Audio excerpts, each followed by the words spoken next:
Glory to God. Living ക്രൈസ്റ്റിലേക്ക് നിങ്ങളേവരെ ഞാൻ ചേർന്ന് സാധനം ചെയ്യുന്നു. ഒരിക്കൽ കൂടി ഈ തിരുവചനവുമായി നിങ്ങളുടെ മുമ്പിലേക്ക് കടന്നു വരുവാൻ വലിയവനായ ദൈവം എന്നെ സഹായിച്ച എല്ലാ വഴികൾക്കും വിധങ്ങൾക്കുമായി ഞാൻ ദൈവത്തിന് നന്ദി പറയുന്നു. പ്രിയരെ, പ്രാരംഭമായി ഈ എപ്പിസോഡ് സ്പോൺസർ ചെയ്തിരിക്കുന്നത് തിരുവനന്തപുരത്തു നിന്നും വർഗീസ് ജോൺ ബ്രദറും അനമസസും ചേർന്നാണ് ഈ എപ്പിസോഡ് സ്പോൺസർ ചെയ്യുന്നത്.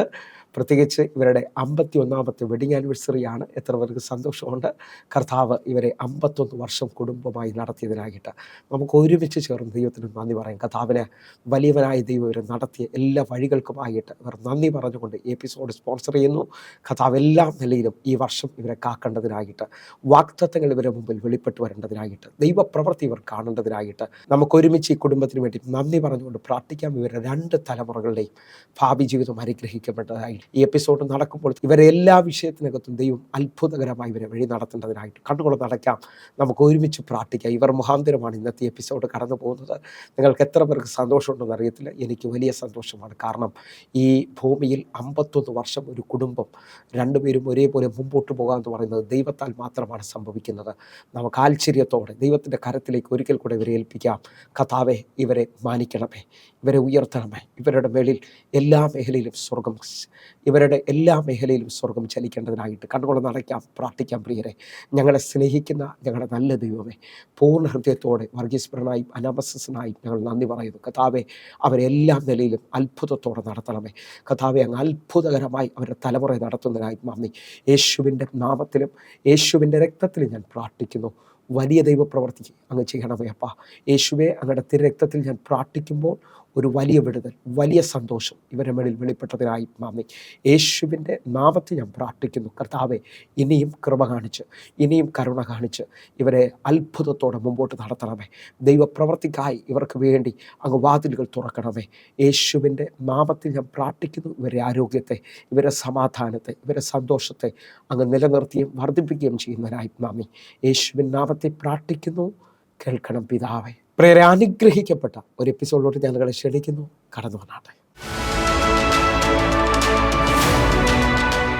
പ്രിയരെ, മാറ്റമില്ലാത്ത ദൈവത്തിൻ്റെ തിരുവചനവുമായി ഒരിക്കൽ കൂടി നിങ്ങളുടെ മുമ്പിലേക്ക് കടന്നു വരുവാൻ വലിയവനായ ദൈവം എന്നെ സഹായിച്ച എല്ലാ വഴികൾക്കുമായി ഞാൻ ദൈവത്തിന് നന്ദി പറഞ്ഞുകൊണ്ട് പ്രാരംഭത്തിൽ തന്നെ ദൈവത്തിൻ്റെ തിരുവചനത്തെക്കുറിച്ച് 1-2 കാര്യങ്ങൾ ഓർപ്പിക്കുകയാണ്. ദൈവത്തിൻ്റെ വചനത്തിൽ വിശ്വസിക്കുന്ന ഒരാളും ലജ്ജിച്ചു പോകത്തില്ല.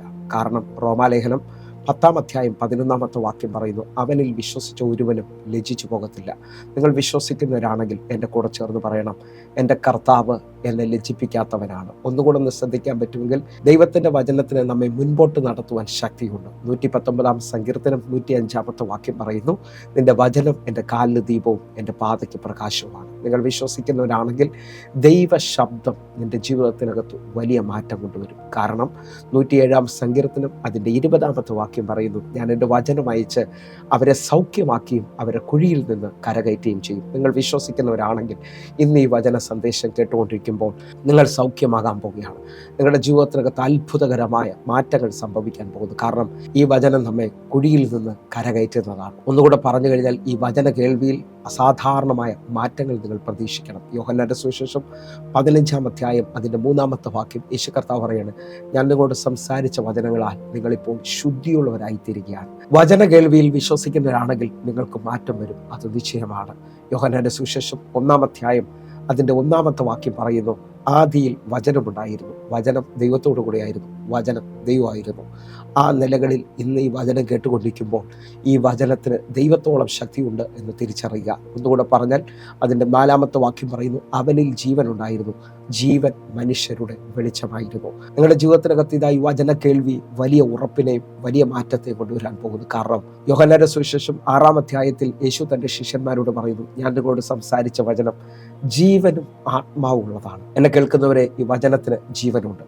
ആകയാൽ ഇന്നീ കേൾക്കുന്ന വചനത്തിനകത്ത് ഉറപ്പോടെ വിശ്വസിക്കുകയും പ്രാർത്ഥിക്കുകയും ചെയ്യുന്നുണ്ടെങ്കിൽ ഈ വചനം അതിൻ്റെ കാര്യം തികച്ചിട്ട് മാത്രമേ തിരിച്ചു പോകത്തുള്ളൂ. യെശയ്യാ പ്രവാചകന്റെ പുസ്തകം വ്യക്തമായി പറയുന്നു, പിതാവിൻ്റെ അധരത്തിൽ നിന്ന് പുറപ്പെടുകയും അതിൻ്റെ ഇഷ്ടം സാധിപ്പിക്കുകയും അവൻ അയച്ച കാര്യം തികയ്ക്കുകയും ചെയ്യുമെന്ന് പറയുന്ന ദൈവത്തിൻ്റെ വചനത്തിൻ്റെ ശക്തി ഇതാ എനിക്കും നിങ്ങൾക്കും വേണ്ടി വെളിപ്പെട്ടു വരാൻ പോവുകയാണ്. എങ്കിൽ ഇന്ന് നാം ചിന്തിക്കുന്നത്, പരിശുദ്ധാത്മാവ് ഒരുവനിൽ വന്നാൽ അവൻ്റെ ജീവിതത്തിനകത്തുണ്ടാകുന്ന മാറ്റങ്ങളെക്കുറിച്ചാണ്. എന്നെ കേൾക്കുന്നവരെ, പരിശുദ്ധാത്മാവിൽ നാം മുമ്പോട്ട് പോകണമെന്നും പരിശുദ്ധാത്മാവിൽ നാം നയിക്കപ്പെടുകയും പരിശുദ്ധാത്മാവിൻ്റെ മുദ്രയാണ് നമ്മെ നിത്യത വരെയും എത്തിക്കുന്നതെന്ന് തിരിച്ചറിഞ്ഞാൽ ഓരോ വ്യക്തികളും പരിശുദ്ധാത്മാവിനെ ആശ്രയിക്കാൻ തുടങ്ങും. എന്ന് പറഞ്ഞാൽ നിങ്ങളുടെ കരം പിടിച്ചു നടത്തുന്ന ആത്മാവിനെ നാം തിരിച്ചറിയാം. പഴയ നിയമത്തിലും പുതിയ നിയമത്തിലും ഉണ്ടാകുന്ന വ്യത്യാസങ്ങളെ കുറിച്ചും കൂടെ ഈ വചന സന്ദേശത്തിൽ ഒന്ന് ചെറുതായി ചിന്തിക്കാൻ ആഗ്രഹിക്കുന്നു. എന്നെ കേൾക്കുന്നവരുണ്ടെങ്കിൽ 1 കൊരിന്ത്യർ 12 അധ്യായം അതിന്റെ 3 വാക്യത്തിലേക്ക്, ആകയാൽ ദൈവാത്മാവിൽ സംസാരിക്കുന്ന ആരും യേശു ശപിക്കപ്പെട്ടവൻ എന്ന് പറയുകയില്ല,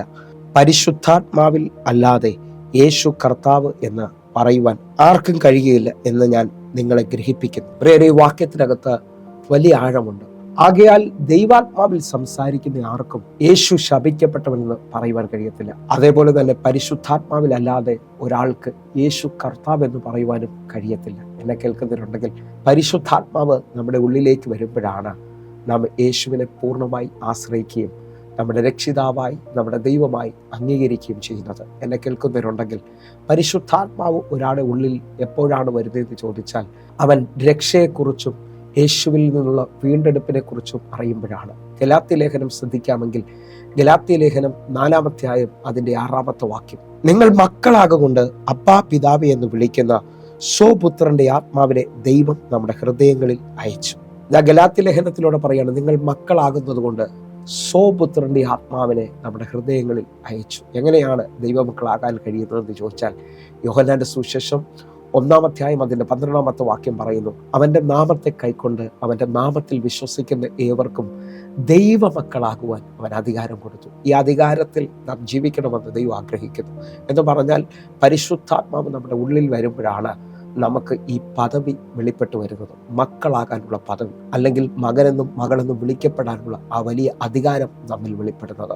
ആ അധികാരത്തിൽ ജീവിക്കണമെന്ന് പുതിയ നിയമ വിശ്വാസികൾ തിരിച്ചറിയണമെന്നോ ആ അധികാരത്തിലാണ് നാം മുമ്പോട്ട് ജീവിക്കേണ്ടത്. പുതിയ നിയമവിശ്വാസികൾ പ്രത്യേകമായി തിരിച്ചറിയണം. എന്ന് പറഞ്ഞാൽ പരിശുദ്ധാത്മാവ് ഒരു വ്യക്തിയുടെ ജീവിതത്തിൽ വന്നത് അവൻ നിത്യത വരെയും നടക്കേണ്ടതിന് വേണ്ടിയാണ്, നിത്യത വരെയും മുമ്പോട്ട് പോകേണ്ടതിന് വേണ്ടിയാണ്. പഴയ നിയമത്തിൽ സങ്കീർത്തനം നാം ശ്രദ്ധിച്ചു നോക്കിയാൽ ദാവീദും കോരഹപുത്രന്മാരും ഒക്കെ ദൈവം മറന്നോ എന്ന് ചിന്തിക്കുന്ന അനുഭവങ്ങളുണ്ട്. ആ വാക്യത്തിനകത്തോട് വന്നിട്ട് ഇന്ന് നാം ദൈവാത്മാവിനെ കുറിച്ചുള്ള ആഴങ്ങൾ ശ്രദ്ധിക്കാൻ പോവുകയാണ്. എന്നെ കേൾക്കുന്നവരുണ്ടെങ്കിൽ പ്രാർത്ഥനയോടെ ഈ ചിന്തകൾ നിങ്ങളുടെ ജീവിതത്തിൽ അനുഗ്രഹമാകട്ടെ. സങ്കീർത്തനം 13 അധ്യായം അതിന്റെ 1 വാക്യം, യഹോവേ എത്രത്തോളം നീ എന്നെ മറന്നുകൊണ്ടിരിക്കും, നീ എത്രത്തോളം നിന്റെ മുഖത്തെ ഞാൻ കാണാതെ വണ്ണം മറയ്ക്കും. ഇത് ദാവീദ് പറയാണ്, യഹോവേ നീ എത്രത്തോളം എന്നെ മറന്നിരിക്കും, നീ എത്രത്തോളം നിന്റെ മുഖത്തെ എന്നിൽ നിന്ന് മറയ്ക്കും. ദാവീദ് വളരെ ആഴമായി ദൈവത്തോട് സംസാരിക്കുകയാണ്. നീ എന്നെ മറന്നോ? എന്നെ കേൾക്കുന്നവരെ, ഞാനും നിങ്ങളും തിരിച്ചറിയേണ്ടതാ, ജീവൻ തന്ന് സ്നേഹിച്ച ദൈവത്തിന് എന്നെയും നിങ്ങളെ മറക്കുവാൻ കഴിയത്തില്ല. എന്നെയും നിങ്ങളെ മുമ്പോട്ട് നടത്തുവാൻ അവൻ്റെ ആത്മാവിനെയാണ് നമ്മുടെ ജീവിതത്തിൽ തന്നിരിക്കുന്നത്. എന്നാൽ പഴയ നിയമത്തിലെ ഭക്തന്മാർ ചിലവർ അതിദുഃഖത്തിലായി ദൈവത്തിൽ നിന്ന് അകന്നുപോയോ അല്ലെങ്കിൽ ദൈവം കാണുന്നില്ലയോ എന്നൊക്കെ ചോദിക്കുന്ന അനുഭവങ്ങളുണ്ട്. പഴയ നിയമത്തിൽ റൂത്തിന്റെ പുസ്തകത്തിൽ റൂത്തിന്റെ അമ്മായിയമ്മ നവോമി പറയുകയാണ്, ഞാൻ നിറഞ്ഞവളായി വന്നു, ഇപ്പോൾ ഒഴിഞ്ഞവളായി പോവുകയാണ്, എനിക്ക് ദൈവത്തോട് വലിയ കയ്പാണ് ഉള്ളത്. ഇങ്ങനെയൊക്കെ അനുഭവങ്ങൾ ഒത്തിരി മേഖലയിലുണ്ട്. എന്നാൽ പുതിയ നിയമത്തിൽ ഒരു ഭക്തൻ തിരിച്ചറിയേണ്ടത് ദൈവത്തെ സ്നേഹിക്കുന്നവർക്കും നിർണയപ്രകാരം വിളിക്കപ്പെട്ടവർക്കും സകലതും നന്മയ്ക്കായി കൂടി വ്യാപരിക്കുന്നുള്ളതാണ്. ഒന്നുകൂടെ നിങ്ങൾ ശ്രദ്ധിക്കണം. കോരഹപുത്രന്മാർ പറയുന്നത് 42 സങ്കീർത്തനം അതിന്റെ 9 വാക്യം, നീ എന്നെ മറന്നത് എന്ത്, ശത്രുവിന്റെ ഉപദ്രവ ഹേതുവായി ഞാൻ ദുഃഖിച്ച് നടക്കേണ്ടി വന്നതും എന്ത്. 9 വാക്യത്തിൽ ഇതാ കോരഹപുത്രന്മാർ 2 വലിയ ചോദ്യങ്ങളാണ് പറയുന്നത്. നീ എന്നെ മറന്നത് എന്ത്, ശത്രുവിന്റെ ഉപദ്രവ ഹേതുവായി ഞാൻ ദുഃഖിച്ച് നടക്കേണ്ടി വന്നതും എന്ത്. എന്നെ കേൾക്കുന്നവരെ, കോരഹപുത്രന്മാർ പറയുന്ന ആ പദം നിങ്ങൾ നോക്കണേ. ദൈവം എന്നെ മറന്നു. രണ്ടാമത് പറയാണ്, എൻ്റെ ശത്രുക്കൾ നിമിത്തം ഞാൻ ഇപ്പോൾ ദുഃഖിച്ച് നടക്കുകയാണ്. നമ്മൾ പലരും പറയുന്നത് പോലെ എന്നെ കളിയാക്കുന്നവർ നിമിത്തം എനിക്ക് ഭയങ്കരമായ ദുഃഖമാണ്. അവരെന്നോട് ചോദിക്കുന്നുണ്ട്, നീ വിളിച്ച ദൈവം എവിടാ, നീ കൈയടിക്കാൻ ഇറങ്ങിയില്ലേ, നീ ഈ വചനവും പറഞ്ഞിറങ്ങിയിട്ട് നിന്റെ ജീവിതത്തിൽ വല്ലതും നടന്നോ? ഇങ്ങനെയൊക്കെ ചോദിക്കുന്ന അനേക ചോദ്യങ്ങൾ വരുമ്പോൾ ഞാനും നിങ്ങളും ദൈവത്തോട് പറയുന്ന ചില പദങ്ങളാണ്, ദൈവമേ നീ എന്നെ മറന്നോ, നീ എൻ്റെ വിഷയത്തിനകത്ത് ചലിക്കാത്ത എന്താ. ഈ തലത്തിലേക്ക് നിൽക്കുമ്പോൾ എൻ്റെ പ്രാർത്ഥന മുറിയിൽ ദൈവം എന്നോടൊരു ചോദ്യം ചോദിച്ചു. ജീവൻ തന്നു സ്നേഹിച്ച ദൈവം, ആ ജീവനാണ് നമ്മുടെ അകത്ത് ചലിക്കുന്നത്. യോഹന്നാന്റെ സുവിശേഷം 10 അധ്യായത്തിൽ പറയുന്നു, കള്ളൻ വരുന്നത് അറുപ്പാനും മുടിപ്പാനും അത്രേ, ഞാൻ വന്നതോ ജീവൻ തരുവാനും സമൃദ്ധിയായ ജീവൻ തരുവാനും അത്രേ. യേശുവിൻ്റെ ജീവനിൽ വളരാൻ പറ്റുന്നവരുണ്ടെങ്കിൽ ഇപ്പോൾ ഒന്നുകൂടെ സമർപ്പിക്കണം. കാരണം എൻ്റെ പ്രാർത്ഥനാ മുറിയിൽ എന്നെ കരയിച്ച ഒരു ചിന്ത, യേശുവിന് നമ്മെ വെറുക്കാൻ കഴിയത്തില്ല. കാരണം അവൻ്റെ ജീവനാണ് നമ്മിലുള്ളത്. നിങ്ങൾ വിശ്വസിക്കുന്നവരാണെങ്കിൽ യേശയ്യാ പ്രവാചകന്റെ പുസ്തകം 49 അധ്യായം അതിൻ്റെ 15 വാക്യം, ഒരു സ്ത്രീ തൻ്റെ കുഞ്ഞിനെ മറക്കുമോ? താൻ പ്രസവിച്ച മകനോട് കരുണ തോന്നാതിരിക്കുമോ? അവർ മറന്നു കളഞ്ഞാലും ഞാൻ നിന്നെ മറക്കുകയില്ല. എന്നെ കേൾക്കുന്നൊരു ഈ വചനം ദൈവത്തിന്റെ ഹൃദയമാണ്. ഒരു സ്ത്രീ തൻ്റെ കുഞ്ഞിനെ മറക്കുമോ? താൻ പ്രസവിച്ച മകനോട് കരുണ തോന്നാതിരിക്കുമോ? അവർ നിന്നെ മറന്നു കളഞ്ഞാലും ഞാൻ നിന്നെ മറക്കത്തില്ല. അമ്മയുടെ ഉദരം മുതൽ പേര് ചൊല്ലി വിളിച്ച കർത്താവ് ഇതിനകത്ത് നിന്നുകൊണ്ട് ഞാൻ വിളിച്ചു പറയട്ടെ, നിങ്ങളുടെ വീട്ടിൽ പലവരും നിങ്ങളെ നോക്കി പറയുന്നുണ്ടായിരിക്കാം. ഭാര്യ നിങ്ങളെ നോക്കി പറയുന്നുണ്ടാകാം, എനിക്ക് നിങ്ങളെ നല്ലതുപോലെ അറിയാം, ഞാൻ നിങ്ങളെ ഒത്തിരി വർഷങ്ങളായി അറിയുന്നില്ലേ. അത് കേൾക്കുമ്പോൾ അമ്മ പറയും, ഭാര്യ അറിയുന്നതിന് മുമ്പേ എൻ്റെ ഉദരത്തിൽ 9 മാസം ഞാൻ ചുമന്നതാണ്, എൻ്റെ ഉദരത്തിൽ കിടക്കുമ്പോഴേ എനിക്ക് കുഞ്ഞിനെ അറിയാം. ആ നിലയിൽ ശ്രദ്ധിക്കുമ്പോൾ ദൈവത്തിന് നിങ്ങളോട് പറയാനുള്ളത്, അമ്മയുടെ ഉദരത്തിൽ ഉരുവാകുന്നതിന് മുമ്പേ, ലോകസ്ഥാപനത്തിന് മുമ്പേ പേര് ചൊല്ലി വിളിച്ചൊരു ദൈവമുണ്ട്. ആ ദൈവത്തിന് എന്നെ നിങ്ങളെക്കുറിച്ച് വ്യക്തതയുണ്ട്. ഞാൻ ആത്മാവിൽ ഒന്നുകൊണ്ടൊന്ന് ഓർപ്പിക്കട്ടെ, ഒരു സ്കൂളിൽ 1000 കുഞ്ഞുങ്ങളുണ്ടെങ്കിൽ അവിടുത്തെ അധ്യാപകർക്ക് എല്ലാവരെയും പേരറിയണമെന്നില്ല, അതിനകത്ത് എല്ലാവരെയും മനസ്സിലാകണമെന്നില്ല. പക്ഷേ എൻ്റെ കർത്താവ് ഇനി ലക്ഷങ്ങളുടെ നടുവിൽ നീ നിന്നാലും നിന്നെ വ്യക്തമാണ്, നിന്റെ പേര് വ്യക്തമാണ്, നിന്റെ അവസ്ഥ വ്യക്തമാണ്. അങ്ങനെ ഉണ്ടെങ്കിൽ ഈ പ്രാർത്ഥന നടന്നുകൊണ്ടിരിക്കുമ്പോൾ പരിശുദ്ധാത്മാവിൻ്റെ സഹായത്താൽ മുമ്പോട്ട് പോകാൻ നിങ്ങൾ തയ്യാറാകണം. ഇനി പരിശുദ്ധാത്മാവ് ഒരു വ്യക്തിയിലേക്ക് വന്നാൽ അവനുണ്ടാകുന്ന അനുഭവങ്ങളെ 10 ചിന്തകൾ നമ്മൾ ചിന്തിക്കാൻ പോവുകയാണ്. ഒന്നാമത്തത്, പരിശുദ്ധാത്മാവ് നിങ്ങളിൽ ഉണ്ടെങ്കിൽ നിങ്ങൾ ഒരിക്കലും ദൈവത്തെ തള്ളിപ്പറയത്തില്ല. കാരണം അവൻ്റെ ആത്മാവ് നമ്മോട് എപ്പോഴും സംസാരിച്ചു കൊണ്ടിരിക്കും. റോമാലേഖനം 8 അധ്യായം അതിൻ്റെ 16 വാക്യം, നാം ദൈവത്തിന്റെ മക്കളെന്ന് ആത്മാവ് താനും നമ്മുടെ ആത്മാവോട് സാക്ഷ്യം പറയുന്നു. ഈ വചനത്തിന്റെ അടിസ്ഥാനത്തിൽ ഇതാ ദൈവത്തിന്റെ ആത്മാവ് നമ്മുടെ ആത്മാവോട് സാക്ഷ്യം പറയാണ്, നിങ്ങൾ ദൈവത്തിന്റെ മക്കളാണ്. എവിടെങ്കിലുമൊക്കെ സങ്കടപ്പെടുന്ന, അധൈര്യപ്പെട്ടു പോകുന്ന ചിലരോട് ദൈവത്തിന് പറയാനുണ്ട്, എൻ്റെ ആത്മാവ് നിങ്ങളോട് സാക്ഷ്യം പറയും, നിങ്ങൾ തകർന്നു പോകേണ്ട ആളല്ല, നിങ്ങൾ കുഴഞ്ഞു പോകേണ്ട ആളല്ല, നിങ്ങൾ വീണു പോകേണ്ട ആളല്ല. ദൈവത്തിന്റെ ആത്മാവ് നടത്തുന്നവർ, ദൈവത്തിന്റെ ആത്മാവ് ഉള്ളിലുള്ളവര്, അവൻ്റെ ആത്മാവ് ബലം നൽകും. നീ ദൈവത്തിന്റെ പൈതലാണ്, നീ ദൈവത്തിന്റെ മകനാണ്. ഇതിന്റെ 14 വാക്യം കൂടെ, റോമാലേഖനം 8:14 വാക്യം കൂടെ, ദൈവത്തിന്റെ ആത്മാവ് നടത്തുന്ന ഏവരും ദൈവത്തിന്റെ മക്കൾ ആകുന്നു. നിങ്ങൾ വിശ്വസിക്കുന്നവരാണെങ്കിൽ എൻ്റെ ദൈവത്തിൻ്റെ ആത്മാവ് നടത്തുന്നുണ്ട്, ഞാൻ ദൈവത്തിൻ്റെ മകനും മകളുമാണ്. അങ്ങനെയുള്ളവർ തകർന്നു പോകാൻ ദൈവം സമ്മതിക്കത്തില്ലെന്നേ. നിങ്ങൾ വിഷമിച്ച് ദൈവത്തിൽ നിന്ന് അകന്നു പോകാൻ ദൈവം സമ്മതിക്കത്തില്ല. കാരണം ഞാൻ ഇങ്ങനൊന്ന് വിളിച്ചു പറയാം, പൗലോസും ശീലാസും അടിയേറ്റ് കൈകാലുകൾ ആമത്തിലിട്ട് പൂട്ടപ്പെട്ട് വല്ലാത്ത വേദനയിലാണ് അവർ കിടക്കുന്നത്. കാരണം ശരീരം മുറിവേറ്റിട്ടുണ്ട്. ഞാനും നിങ്ങളുമാണെങ്കിൽ ആ സമയത്ത് നെഗറ്റീവ് പറയും. പക്ഷേ അവർ അർദ്ധരാത്രിയിൽ പാടുകയും സ്തുതിക്കുകയും ചെയ്യാൻ തുടങ്ങി. ആത്മാവിൻ്റെ ബലം ആ കാരാഗ്രഹത്തെ പൊളിച്ചു കളഞ്ഞു. നിങ്ങൾ വിശ്വസിക്കുന്നവരാണെങ്കിൽ എത്ര വേദനയിലൂടെ കടന്നുപോയാലും, എത്ര വിഷമത്തിലൂടെ കടന്നുപോയാലും, ചില മിനിറ്റുകളൊന്ന് ആത്മാവിൽ പ്രാർത്ഥിക്കാൻ തുടങ്ങിയാൽ, ചില മിനിറ്റുകളൊന്ന് ആത്മാവിൽ ആരാധിക്കാൻ തുടങ്ങിയാൽ, അവിടെ നിങ്ങളുടെ പ്രശ്നങ്ങൾക്ക് പരിഹാരമുണ്ടാകും. അവിടെ നിങ്ങളുടെ വേദനകൾ നിങ്ങളെ വിട്ടുമാറും. കാരണം നിങ്ങളുടെ ഉള്ളിൽ ദൈവത്തിൻ്റെ ആത്മാവ് വസിക്കുന്നു. നിങ്ങളോട് ദൈവത്തിൻ്റെ ആത്മാവ് പറയുന്നു, നിങ്ങൾ ദൈവത്തിൻ്റെ മക്കളാകും. വിശ്വസിക്കുന്നുണ്ടെങ്കിൽ സ്വപുത്രൻ്റെ ആത്മാവാണ് നിങ്ങളുടെ മുന്നിൽ വെളിപ്പെട്ട് നിൽക്കുന്നത്. ഈ എപ്പിസോഡ് നടന്നുകൊണ്ടിരിക്കുമ്പോൾ തന്നെ ആത്മാവിൽ പ്രാർത്ഥിക്കാൻ പറ്റുന്നവർ, ആത്മാവിൽ ബലപ്പെടാൻ പറ്റുന്നുണ്ടെങ്കിൽ എൻ്റെ കൂടെ ചേർന്നുകൊണ്ട് ബലപ്പെടണം. ഒന്നാമത്, ദൈവത്തിൻ്റെ ആത്മാവുള്ള ഒരാളുടെ പ്രത്യേകത എന്ന് പറയുന്നത്, അവനോട് എപ്പോഴും ദൈവത്തിൻ്റെ ആത്മാവ് അവനോട് സംസാരിച്ചു കൊണ്ടിരിക്കും, അവനെ മുമ്പോട്ട് നടത്തിക്കൊണ്ടിരിക്കും. കാരണം ദൈവത്തിൻ്റെ ആത്മാവിലാണ് അവൻ മുമ്പോട്ട് പോകുന്നത്. രണ്ടാമത്തെ അനുഭവം എന്ന് പറയുന്നത്, ആ വ്യക്തിക്ക് വലിയ മാറ്റങ്ങൾ സംഭവിക്കും. സ്വഭാവത്തിനകത്ത് പുറമേയും അകമേയും വലിയ മാറ്റങ്ങൾ ഉണ്ടാകും. ഗലാത്യ ലേഖനം 5 അധ്യായം അതിന്റെ 22-23 വാക്യങ്ങൾ, ആത്മാവിന്റെ ഫലമോ സ്നേഹം, സന്തോഷം, സമാധാനം, ദീർഘക്ഷമ, ദയ, പരോപകാരം. 23 വാക്യം, വിശ്വസ്തത, സൗമ്യത, ഇന്ദ്രിയജയം, ഈ വകയ്ക്ക് വിരോധമായി ഒരു ന്യായപ്രമാണവും ഇല്ല. എന്നെ കേൾക്കുന്നവരെ, ഇവിടെ ആത്മാവിന്റെ 9 ഫലങ്ങളാണ് കൊടുത്തിരിക്കുന്നത്. ഒരു വ്യക്തി ദൈവത്തിന്റെ ആത്മാവിൽ നടക്കുന്നു എങ്കിൽ അവനിൽ ഈ 9 ഫലങ്ങളും വെളിപ്പെട്ട് വരും. ജഡത്തിന്റെ അനുഭവമല്ല, കോപമോ വിദ്വേഷമോ വൈരാഗ്യമോ ഒന്നുമല്ല നിങ്ങളുടെ മേൽ വ്യാപരിക്കാൻ പോകുന്നത്. നിങ്ങളുടെ മേൽ വ്യാപരിക്കുന്നത് സ്നേഹത്തിന്റെയും സന്തോഷത്തിന്റെയും സമാധാനത്തിന്റെയും ആത്മാവിന്റെ ശക്തിയായിരിക്കും വ്യാപരിക്കുന്നത്. നിങ്ങൾ വിശ്വസിക്കുന്നവരാണെങ്കിൽ ഇതാ ആത്മാവിന്റെ ഫലം കൊണ്ട് നിങ്ങളുടെ അനുഭവങ്ങൾക്ക് വ്യത്യാസം വരാൻ പോവുകയാണ്. നിങ്ങളുടെ ജീവിതത്തിനകത്ത് വലിയ മാറ്റങ്ങൾ മറ്റുള്ളവർക്ക് തിരിച്ചറിയാൻ പറ്റും. മൂന്നാമത്, ഒരുവനിൽ പരിശുദ്ധാത്മാവുണ്ട് എങ്കിൽ അവൻ്റെ ജീവിതത്തിനകത്ത് അവൻ മറ്റുള്ളവരോട് സഹതാപം കാണിക്കുകയും മറ്റുള്ളവരോട് അവൻ തൻ്റെ സാക്ഷ്യത്തെ പറയുകയും ചെയ്യും. കാരണം നമ്മുടെ മേളിൽ ഏറ്റവും വലിയ വാഗ്ദത്തങ്ങളിൽ ഒന്നാണ് അപ്പോസ്തല പ്രവൃത്തി 1 അധ്യായം അതിൻ്റെ 8 വാക്യം. എന്നാൽ പരിശുദ്ധാത്മാവ് നിങ്ങളുടെ മേളിൽ വരുമ്പോൾ നിങ്ങൾ ശക്തി ലഭിച്ചിട്ട് യെരൂശലേമിലും യഹൂദയിലും എല്ലായിടത്തും ശമരിയയിലും ഭൂമിയിലെ അറ്റത്തോളം എൻ്റെ സാക്ഷികളാകും എന്ന് പറഞ്ഞു. ഈ വചനഭാഗം വ്യക്തമായി ശ്രദ്ധിക്കുമ്പോൾ പരിശുദ്ധാത്മാവ് നിങ്ങളുടെ മേളിൽ വന്നാൽ നിങ്ങൾ ശക്തി ലഭിച്ചിട്ട് യെരൂശലേമിലും യഹൂദയിലും ശമരിയയിലും ലോകത്തിൻ്റെ അറ്റത്തോളം എൻ്റെ സാക്ഷികളായിത്തീരും. നിങ്ങൾ വിശ്വസിക്കുന്നവരാണെങ്കിൽ നിങ്ങളുടെ ജീവിതത്തിനകത്ത് പരിശുദ്ധാത്മാവ് വരുമ്പോൾ മറ്റൊരാളെ കണ്ടാൽ നിങ്ങൾക്ക് ആത്മഭാരമുണ്ടാകും. ആ വ്യക്തിയും കൂടെ കർത്താവിനെ അറിയണമെന്നുള്ളത് ഇതൊരു നല്ല സ്വഭാവമാണ്. നിങ്ങൾ വിശ്വസിക്കുന്നവരാണെങ്കിൽ നിങ്ങൾ സുവിശേഷം ചുമക്കുന്നവരാണ്, സുവാർത്ത ചുമക്കുന്നവരാണ്. എൻ്റെ കൂടെ ഈ സമയത്ത് വിശ്വസിക്കുന്നവർ ഒരുമിച്ച് പ്രാർത്ഥിക്കണം. കർത്താവെ, എൻ്റെ ജീവിതത്തിനകത്ത് ഒരു സാക്ഷിയാകുവാൻ, എൻ്റെ ജീവിതത്തിനകത്ത് മറ്റുള്ളവരോട് ഈ ദൈവത്തെ ഉയർത്തുവാൻ തക്കവണ്ണം.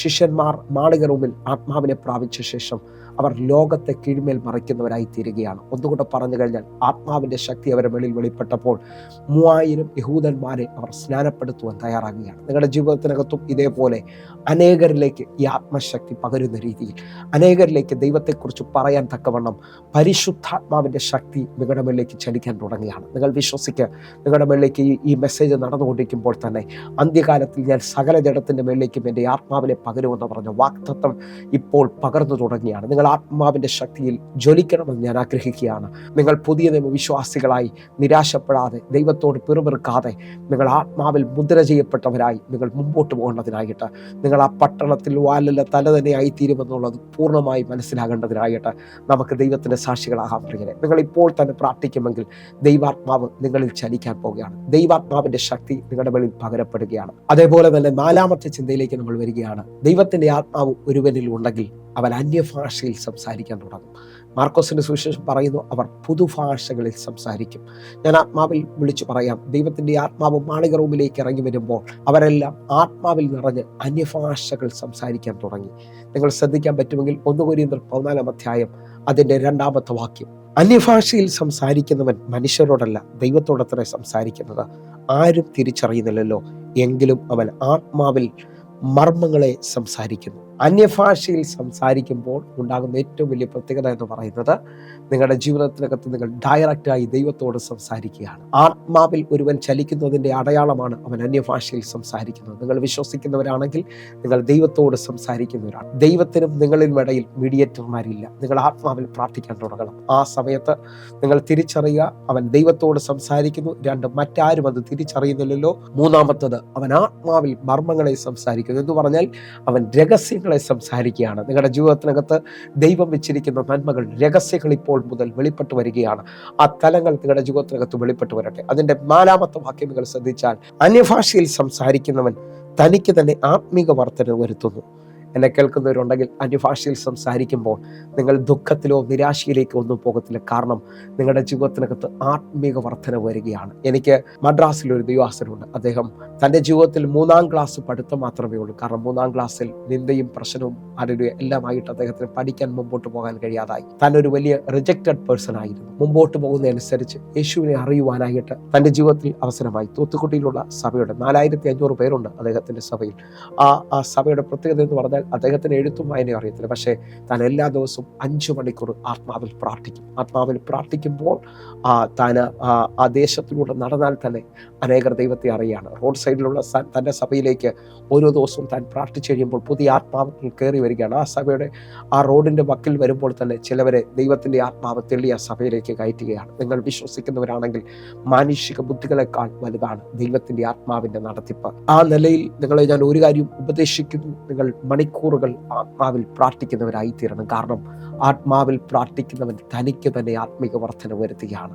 നിങ്ങൾ ആത്മാവിൽ ജ്വലിക്കുവാൻ തയ്യാറാകണം. നിങ്ങൾ ആത്മാവിൽ ഉയരുവാൻ തയ്യാറാകണം. 5ാമത്തെ ചിന്തയിലേക്ക് വരികയാണ്. ദൈവത്തിൻ്റെ ആത്മാവ് ഒരുവൻ ഉണ്ടെങ്കിൽ അവൻ ദൈവത്തെ അല്ലെങ്കിൽ യേശുവിനെ ആഴമായി സ്നേഹിക്കാനിടയെത്തീരും. റോമാലേഖനം 5ാം അധ്യായം അതിൻ്റെ 5ാമത്തെ വാക്യം, പ്രത്യാശയ്ക്കോ ഭംഗം വരുന്നില്ല, ദൈവത്തിൻ്റെ സ്നേഹം നമുക്ക് നൽകപ്പെട്ട പരിശുദ്ധാത്മാവിനാൽ നമ്മുടെ ഹൃദയങ്ങളിൽ പകർന്നിരിക്കുന്നുവല്ലോ. ഇത് അപ്രത്യാശയ്ക്കോ ഭംഗം വരുന്നില്ല. ഞാൻ ആഴമായി നിങ്ങളോട് ആദ്യം പറഞ്ഞതുപോലെ നമ്മുടെ ജീവിതത്തിനകത്ത് എന്തെല്ലാം പ്രതികൂലങ്ങളിലൂടെ പ്രശ്നത്തിലൂടെ കടന്നു പോയാലും പ്രത്യാശ എന്ന് പറയുന്നത് എൻ്റെ കർത്താവ് മടങ്ങി വരും. എൻ്റെ കർത്താവ് എനിക്ക് വേണ്ടിയാണ് ജീവിച്ചത്, എനിക്ക് വേണ്ടിയാണ് മരിച്ചത്, എനിക്ക് വേണ്ടിയാണ് ഉയർത്തെഴുന്നേറ്റത്. അവൻ മടങ്ങി വരുമെന്നുള്ളത് നിശ്ചയമാണ്. ആ പ്രത്യാശയിൽ ജീവിക്കുന്ന ആ ദൈവസ്നേഹം നമ്മിലേക്ക് വർദ്ധിക്കാൻ തുടങ്ങുമ്പോൾ നിങ്ങൾക്ക് ദുഃഖിച്ച് തളർന്ന് പിന്മാറിപ്പോകാൻ പറ്റത്തില്ല പ്രിയരെ. കാരണം പരിശുദ്ധാത്മാവിലൂടെ അവൻ്റെ സ്നേഹം നമ്മിൽ വർദ്ധിച്ചു വരികയാണ്. ആ സ്നേഹത്തിൽ പിടിക്കപ്പെട്ടവരുണ്ടെങ്കിൽ ഇപ്പോൾ ഒരുമിച്ച് എൻ്റെ കൂടെ ചേർന്നുകൊണ്ട് യേശുവിനെ ആരാധിക്കുവാൻ, യേശുവിനെ ഉയർത്തുവാൻ തയ്യാറാകണം. അപ്പോൾ 5-ാമത്തെ ചിന്ത എന്ന് പറയുന്നത് ദൈവസ്നേഹം നമ്മിൽ വർദ്ധിക്കുമെന്നുള്ളതാണ്. 6-ാമത്തെ ചിന്ത എന്ന് പറയുന്നത് ദൈവാത്മാവുള്ള ഒരുവൻ അവൻ സത്യത്തിൽ വഴി നടത്തപ്പെടുന്നവനായിരിക്കും. ആഴമായി അവനെ ദൈവാത്മാവ് ഉപദേശിച്ച് മുമ്പോട്ട് നടത്താൻ തയ്യാറാകും. 1 യോഹന്നാൻ 2-ാം അധ്യായം അതിൻ്റെ 27-ാമത്തെ വാക്യം, അവനാൽ പ്രാപിച്ച അഭിഷേകം നിങ്ങളിൽ വസിക്കുന്നു, ആരും നിങ്ങളെ ഉപദേശിക്കുവാൻ ആവശ്യമില്ല.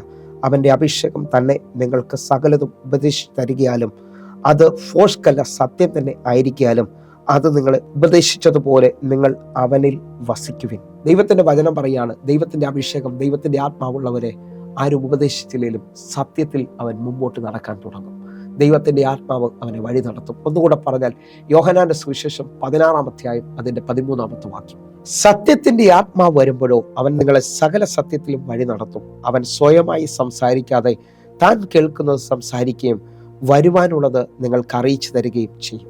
ഇപ്പോൾ 6-ാമത്തെ ചിന്ത, ദൈവത്തിന്റെ ആത്മാവ് നമ്മളെ സകല സത്യത്തിലും വഴി നടത്തുമെന്നുള്ളതാണ്. നിങ്ങൾ വിശ്വസിക്കുന്നവരാണെങ്കിൽ ദൈവത്തിന്റെ ആത്മാവിൽ വളരുവാൻ തയ്യാറാകണം. 7-ാമത്തെ ചിന്ത, ദൈവത്തിന്റെ ആത്മാവുള്ള ഒരാൾ അനാഥനായി ജീവിക്കത്തില്ല. ഞാൻ നിങ്ങളെ ഒരു നാളും ഉപേക്ഷിക്കത്തില്ല എന്ന് പറഞ്ഞ വാഗ്ദത്തത്തിലായിരിക്കും അവൻ മുമ്പോട്ട് പോകുന്നത്. കാരണം അവന്റെ കൂടെ നടക്കുന്ന പരിശുദ്ധാത്മാവിനെ അല്ലെങ്കിൽ കാര്യസ്ഥനെ അവൻ തിരിച്ചറിയുകയാണ്. യോഹന്നാന്റെ സുവിശേഷം 14-ാം അധ്യായം അതിന്റെ 16, 17, 18 വാക്യങ്ങൾ, എന്നാൽ ഞാൻ പിതാവിനോട് ചോദിക്കും, അവൻ സത്യത്തിന്റെ ആത്മാവെന്ന മറ്റൊരു കാര്യസ്ഥനെ എന്നേക്കും നിങ്ങളുടെ കൂടെ ഇരിക്കേണ്ടതിന് നിങ്ങൾക്ക് തരും. 17-ാമത്തെ വാക്യം, ലോകം അവനെ കാണുകയോ അറിയുകയോ ചെയ്യാൻ അതിന് അവനെ ലഭിക്കുവാൻ കഴിയില്ല. നിങ്ങളോ അവൻ നിങ്ങളോട് കൂടെ വസിക്കുകയും നിങ്ങൾ ഇരിക്കുകയും ചെയ്യുന്നതുകൊണ്ട് അവനെ അറിയുന്നു. 18-ാമത്തെ വാക്യം, ഞാൻ നിങ്ങളെ അനാഥരായി വിടുകയില്ല, ഞാൻ നിങ്ങളുടെ അടുക്കൽ വരും. ഈ 3 വാക്യങ്ങൾ വായിക്കുമ്പോൾ പിതാവിനോട് ഞാൻ ചോദിക്കും, സത്യത്തിന്റെ ആത്മാവെന്ന മറ്റൊരു കാര്യസ്ഥനെ എന്നേക്കും നിങ്ങളുടെ കൂടെ ഇരിക്കേണ്ടതിനായിട്ട്. നമ്മൾ അനാഥരല്ല കേട്ടോ. നമ്മൾ പലരും ദുഃഖിക്കുകയും എല്ലാ ദൈവം കാണുന്നില്ലല്ലോ എന്നൊക്കെ പറയുന്ന അനുഭവത്തിനകത്തുനിന്ന് ഇന്നു മുതൽ ദൈവാത്മാവിൽ ചലിക്കുന്നവരാണെങ്കിൽ ഏത് വിഷമസ്ഥിതിയിലും ദൈവത്തിന്റെ ആത്മാവ് നമ്മോട് പറയും, ധൈര്യപ്പെടുക, മുമ്പോട്ട് പോകുക, പ്രാർത്ഥിച്ചു ഉണരാൻ പറ്റുന്നവർ നിങ്ങളുടെ ജീവിതത്തിനകത്ത്. കാരണം ലോകത്തിന് അവനെ കാണുകയോ അറിയുകയോ ചെയ്യാൻ കഴിയത്തില്ല, പക്ഷെ അവൻ നമ്മിൽ വസിക്കുന്നു, നമ്മിൽ ഇരിക്കുന്നു. 18-ാമത്തെ വാക്യം പറയുന്നു, ഞാൻ നിങ്ങളെ ഒരു നാളും അനാഥരായി വിടുകയില്ല. നിങ്ങൾ വിശ്വസിക്കുന്നവരാണെങ്കിൽ ദൈവാത്മാവുള്ള ഒരു വ്യക്തിക്ക് അനാഥനാകുവാൻ കഴിയത്തില്ല.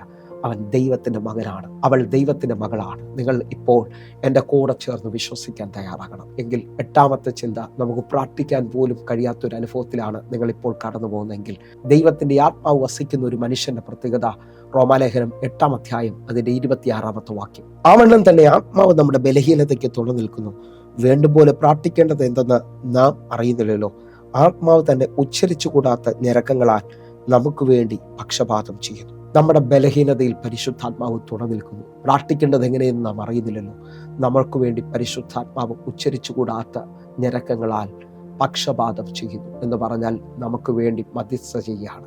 നമ്മുടെ വേദനയിൽ നമുക്ക് വേണ്ടി ചലിക്കുന്ന പരിശുദ്ധാത്മാവിനെ നാം തിരിച്ചറിയണം. അങ്ങനെ ഉണ്ടെങ്കിൽ പരിശുദ്ധാത്മാവിൽ ബലപ്പെടാൻ തയ്യാറാകണം. പഴയ നിയമത്തിൽ ന്യായാധിപന്മാരുടെ പുസ്തകത്തിനകത്ത് ഇതാ ശിംശോന്റെ മേളിൽ പരിശുദ്ധാത്മാവ് വെളിപ്പെട്ടതായി കാണാൻ പറ്റുന്നുണ്ട്. ന്യായാധിപന്മാരുടെ പുസ്തകം 15-ാം അധ്യായം അതിന്റെ 14-ാമത്തെ വാക്യം. 9-ാമത്തെ ചിന്ത ഞാൻ നിങ്ങളോട് പറയാണ്, പരിശുദ്ധാത്മാവ് നിങ്ങളുടെ മേളിൽ ശക്തിയോടെ വന്നാൽ നിങ്ങളുടെ ബന്ധനങ്ങൾ കരിഞ്ഞു പോകും.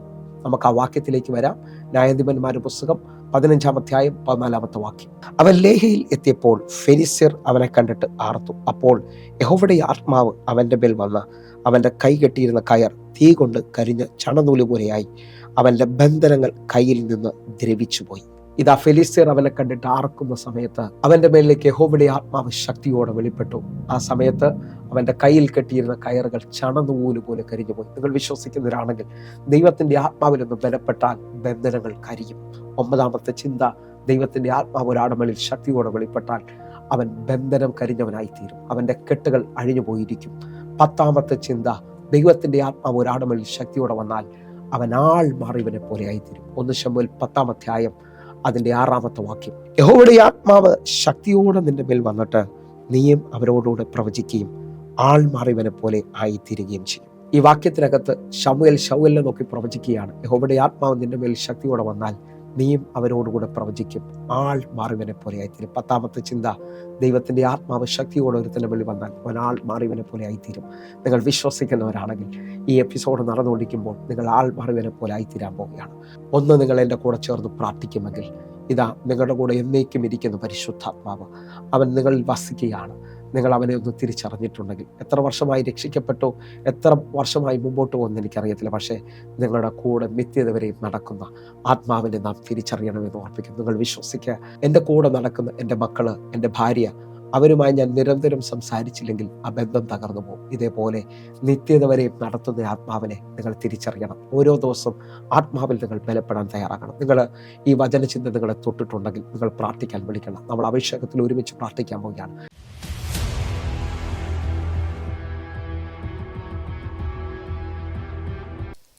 കഴിഞ്ഞ 72 മണിക്കൂർ ഫാസ്റ്റിംഗ് പ്രയറിലെ പാസ്റ്റർ എനിക്ക് ദൂത് പറഞ്ഞായിരുന്നു, നിങ്ങളുടെ ജീവിതത്തിൽ വിശാലത വരുത്തുമെന്ന്. ദൈവകൃപയാൽ പാസ്റ്റർ പറഞ്ഞതുപോലെ ഞങ്ങൾക്കൊരു കൊച്ചു കട ഓപ്പൺ ആവാൻ സാധിച്ചു. അതോടൊപ്പം തന്നെ പാസ്റ്റർ അന്ന് തന്നെ പറഞ്ഞിരുന്നു 2 കടയും 9 സ്റ്റാഫും വരുമെന്നാണ് പറഞ്ഞത്. നിലവിൽ ഒരു കടയിൽ ഞങ്ങൾ 5 പേര് വർക്ക് ചെയ്തിട്ടും പറ്റുന്നില്ല. അടുത്ത കടയും ഞങ്ങൾക്ക് കിട്ടിയിട്ടുണ്ട്. അതിനോട് ചേർന്ന് ഇനി 2 സ്റ്റാഫ് കൂടെ വരാൻ സാധ്യതയുണ്ട്. കൺട്രോൾ ചെയ്യാൻ പറ്റാത്തൊരവസ്ഥയിലിട്ട് മൂവ് ചെയ്യാണ്. 6 ദിവസമേ ആയിട്ടുള്ളൂ. ദേവദാസിൻ്റെ കുടുംബത്തിൻ്റെ പ്രാർത്ഥനയും സഭയുടെ പ്രാർത്ഥനയും ഞങ്ങൾക്ക് എപ്പോഴും വേണം. ദൈവം ഞങ്ങളെ അനുഗ്രഹിക്കുന്നതിന് നന്ദി. അപ്പോൾ 72 മണിക്കൂറിൽ നമുക്ക് കിട്ടിയ ദൂത് അതുപോലെ തന്നെ നടക്കുന്നു. ദൈവത്തിന് എത്ര നന്ദി പറഞ്ഞാലും മതി വരത്തില്ല. അതിൽ ആരോഗ്യ പ്രശ്നങ്ങളുണ്ട് എങ്കിലും നിങ്ങൾക്കറിയാം, ഒട്ടും വയ്യാതിരുന്ന ഞാൻ മൊത്ത കാര്യങ്ങളും ഒറ്റയ്ക്ക് തന്നെയാണ് ചെയ്തുകൊണ്ടിരിക്കുന്നത്. അത് തന്നെ വലിയൊരു സാക്ഷ്യമാണ്. അത് നിങ്ങളുടെ മുമ്പിൽ പറയാതിരിക്കാൻ പറ്റത്തില്ല. ദൈവത്തിന് ഇത്ര നന്ദി പറഞ്ഞാലും മതി വരത്തില്ല. ദൈവത്തിന് സ്തോത്രം. അമ്മേനൊന്ന് കര ഉയർത്തിപ്പിടിച്ചുകൊണ്ട് കർത്താവിന് നന്ദി പറയാൻ പറ്റുന്നത്. അതുപോലെ തന്നെ എൻ്റെ മോൻ സ്നാനപ്പെടുകയും ചെയ്തു. ഈ ദിവസങ്ങളിൽ വലിയ കാര്യങ്ങൾ ദൈവം നിങ്ങൾക്ക് വേണ്ടി ചെയ്യും. കണ്ണുകൾ അടയ്ക്കാം. ഞങ്ങളെ സ്നേഹിക്കുന്ന ഞങ്ങളുടെ നല്ല ദൈവമേ, പൂർണ്ണ ഹൃദയത്തോടെ എന്നെ കാണുന്ന ഓരോ ദൈവമക്കളുടെ മേലേക്കും വാഗ്ദത്തങ്ങൾ വെളിപ്പെട്ട് വരട്ടെ. അന്ത്യകാലത്തിൽ ഞാൻ സകല ജഡത്തിൻ്റെ മേലേക്കും എൻ്റെ ആത്മാവിനെ പകരുമെന്ന് പറഞ്ഞ അതിശക്തമേറിയ വാഗ്ദത്തത്തിൻ്റെ ശക്തി ഇവരെ മേളിൽ ചലിക്കട്ടെ. ഇവർ ആത്മാവിൽ ബലപ്പെടട്ടെ. ദൈവപ്രവൃത്തി ഇവരെ മേളിൽ സംഭവിക്കട്ടെ. യേശുവിൻ്റെ അധികാരമുള്ള നാമത്തിൽ ഞാൻ പ്രാർത്ഥിക്കുന്നു. വലിയ ദൈവപ്രവൃത്തി നടന്നതിനായി നന്ദി. യേശുവിൻ നാമത്തിൽ തന്നെ. ആമേൻ. ആമേൻ. പ്രിയരെ, ഈ വചന സന്ദേശം നിങ്ങൾക്ക് അനുഗ്രഹമായെന്ന് വിശ്വസിക്കുന്നു. നിങ്ങൾ ഈ കാണുന്ന നമ്പറുകളിലേക്ക് വേഗത്തിൽ വിളിക്കണം. നിങ്ങളുടെ പ്രാർത്ഥനാ വിഷയങ്ങൾ വാട്സാപ്പിൽ മെസ്സേജ് അയക്കണമെന്ന് ഓർപ്പിക്കുന്നു. നമുക്ക് ഒരുമിച്ച് ഈ ദിവസങ്ങളിൽ ദൈവരാജ്യം പണിയാം. ദൈവരാജ്യത്തിൻ്റെ ഉയർച്ച നമുക്ക് അനുഭവിക്കാൻ കഴിയും. നമുക്ക് ഒരുമിച്ച് ദൈവരാജ്യത്തിൻ്റെ ഉയർച്ചയ്ക്കായി മുമ്പോട്ട് പോകാം. സ്വർഗ്ഗം നിങ്ങളെ അനുഗ്രഹിക്കട്ടെ. God bless you. ആമേൻ.